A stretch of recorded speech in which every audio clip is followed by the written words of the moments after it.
Kalau korang order beef pepperoni, korang akan dapat pizza beef pepperoni.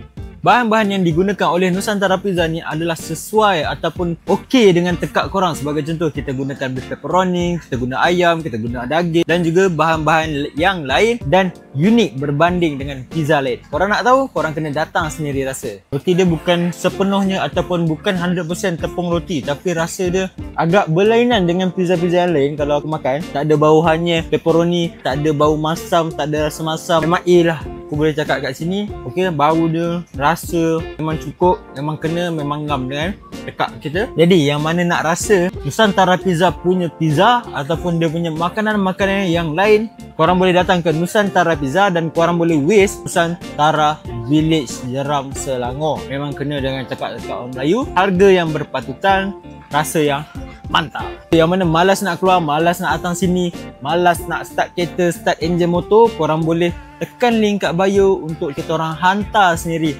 depan rumah korang. Okay, so Assalamualaikum, bye bye.